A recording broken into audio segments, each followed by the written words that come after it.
Pain, Not at no all. issues? Nope. Weren't at all concerned? Nope, not at all. Yeah. Good to hear.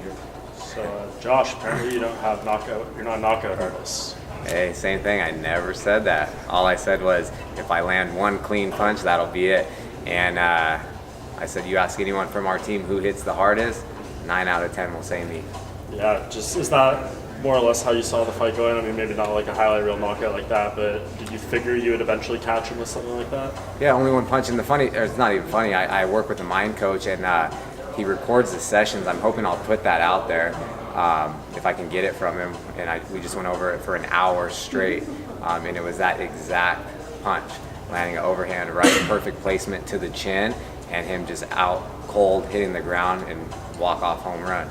Wow. And that's exactly what happened. What felt better, that one or the longest one? Especially with everything you've been through, I imagine. You know, this Yeah, was I'd probably say this one for sure. The longest one was great, but I took that on 3-week notice, and it was against the third-ranked guy in the world, so that was great. But unfortunately, I didn't make the weight that time. I didn't get a bonus. That one I think is I should get a performance bonus. I've never got one from the UFC, so I'm hoping they come through this time. Yeah, hopefully Justin doesn't take up too many of them for that. Hey, there was 3 finishes, right? Yeah, definitely. So, I mean, I know you said before the fight you're just trying to live in the moment each time you go out there, day by day, but where do you move forward after a win like this? Michael's obviously been around the UFC a really long time. Beating him means something. Yeah, definitely. I thought a big win over Michael Johnson, a good performance, and especially a big finish. I'm not sure, has he ever been knocked out like that? I don't think he's ever been knocked out, right? And I've done that to a handful of people that have never been knocked out. I give them their first knockout loss like that. And I figured if I did something like that, then it would put me right back into the mix. The momentum that I was gaining before the last fight 13 months ago, I figured it'd put me right back then, and hopefully it'll set me up for another big fight or big name. And I want to get a few more fights in this year. I feel great, and I'm just stoked to be back. Honestly, it's been too long. It's been a tough year, but man, that was sweet. So I'm going to stay in Philadelphia, have some fun with my wife, mom, aunt, and friends, and eat some Philly cheesesteaks, have some pretzels, go see some historical things, and just have a good time. Given the time away, was that the best possible kind of fight you could have had? Because it wasn't over quick, you went for a while, and then you got the finish on top. Yeah, definitely. It's I feel like I'm a little bit of a slow starter, and I'm always trying to entertain and please the crowd, and they were booing, and that's one thing my coach says. He's just like, don't worry about them, they're not in there, they just want to see people just punch drunk, like just punching each other, and they want to see big knockouts. And I just had to be patient, not force things, and I knew I could finish the fight. It's so it is a good scenario. I went in there, I got 2 solid rounds, and then the 3rd round put him away. So just it felt good to get back in there. I was a little, I guess, slower starting than typical, and but I didn't want to rush him with anything stupid and get caught with something and be on his highlight reel. He's fought some of the best, beat some of the best, and I didn't want any part of that. So I really had to take my time and just fight a smart fight, stick to the game plan that we've been working on all camp. You mentioned working on the mental side of the game. Is that like a sports psychologist? Like, what exactly is it that you do? He's a mind coach. I guess you could say that, but he works with a lot of like military, I believe like special forces, law enforcement agencies, and MMA fighters, and it's just a lot of visualization, and it's kind of like puts you into like these deep trances, and we just constantly go over things, and I visualize the fight, I see the fight, what I'm going to do from walking into the cage. He puts me from like a bird's eye view, puts me in the corner watching it, doing it, landing those clean shots, and that's exactly what I said was going to happen. Like, and I'll put that out there later if I can get that audio from him. But yeah, I've been working with him for years. I try to do a lot of things. I feel like I'm, no one's going to mentally break me. I feel like I'm hard enough on myself. I beat myself up enough so no one else can. And it's just another, attribute of mine. I know you said you were confident in the orbital, but did it take getting into a live fight to really have belief in it, or were you good coming in? I was good coming in. Like I said, going into it when I was helping Chad get ready for a fight, my first live sparring session back with him.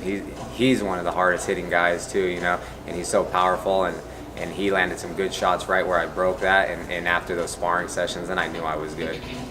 Last one for me then. I mean, you've obviously been out for a long time. How soon do you want to get back in?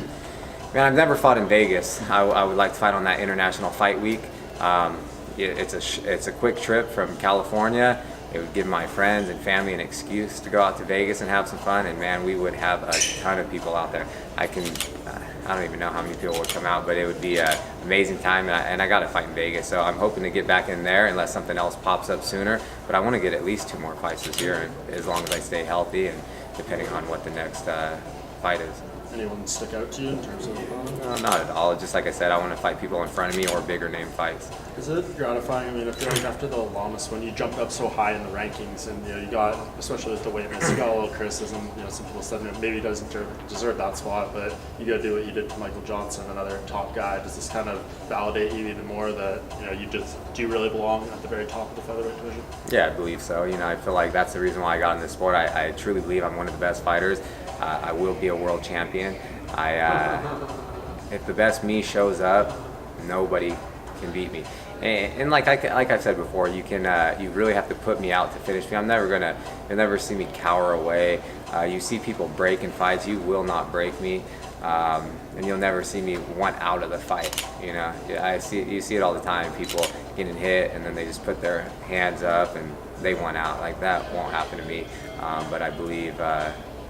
I believe such a big win over him. I do belong here, and I've showed it. I fought the best. The only thing that happened was the last fight. I got caught. I got caught, and then put me out because I didn't jump on him like he did in the first round. Is there any desire to run it back with Jeremy at any point? Yeah, That wrong? Yeah, we'll see what happens moving forward. I know he's coming off a few losses. I'm coming off a win. I just want to, like I said, decompress, go have some fun, and then talk to my coaches and figure out what's next. I was going to say, yeah, there were some slower moments in the first 2 rounds. Like you said, the crowd was booing a little. Were you thinking of that one big shot throughout those first 2 rounds, even in the more cautious moments? I came close to landing them. A few in the first round I missed with the big one, just inches from him, and then in the second, a big hook. But I did hit him a few times hard, and then he put on a poker face, because he was kind of talking in there. And I thought the first round, I won the first round. It was really close. I thought he won the second round. And then when I went back to the corner, Joey, Danny, and Uriah are like, just let it loose. Like, just go. You need a big round. We possibly need a finish. Just go out there and just, who cares? And I was just thinking, okay, I'm going to go for broke. I'm going to go out there swinging. And,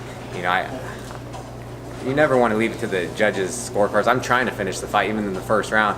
People say that all the time. No one in this fight game is trying to do that. They're trying to finish the fight with every punch, so it's just the people that say that. No one's trying to let the judges decide what happens because a lot of times they don't know what's going on. But I just went out there and it took me a while to get going. That's all I can say. I feel like 13-month layoff, it just it was a little different, and I didn't want to rush in and get caught with something because he has so much experience, you know what I mean? Just his coaches, they were telling him things, and he was like shaking his head saying yes. One of the punches I thought was kind of funny. I barely missed with a huge uppercut, and it skimmed him. And then I heard one of my coaches say he felt that, and he was shaking his head saying no, and I told him I know I missed, and so that's why we were just kind of laughing about that. But I know you said you needed a big round in the third round. That shot that put him away, were you, like you said before, were you just swinging, or did you see an opening? You knew you saw it, and bang, it was going to be right there. Yeah, I kept going with like the jab cross, and then I just knew I threw a jab, and then a jab to his body. He dropped his hands because I almost clipped him with that same right hand in the first, so I just got him to drop his hands a little, and then just kind of covered the distance and landed that perfect placement on his chin with the right hand. Couple just last quick questions. As you kind of answered this already when you said he was dropping, a lot of people seem to notice he was dropping his left hand repeatedly, so that was the target, obviously. And Southpaw versus Orthodox match up well, so I'm just trying to get out of his foot. So I stepped outside when I hit the jabbed the body, and then it was just right there in line. And my last question, you were limping a little bit when you came in. Is everything okay? Yeah, I feel like in the first round, I'm not sure if I did something funky to my toe or knuckle. I think I might have dislocated or maybe broke a little something, but we'll see. I'm going to get an x-ray on Tuesday. I felt like I was stepping and something just kept, I don't know, just kept popping and moving in some weird way. So we'll see. But yeah, I'm fine. Thanks, Josh. Thank you guys. Appreciate it.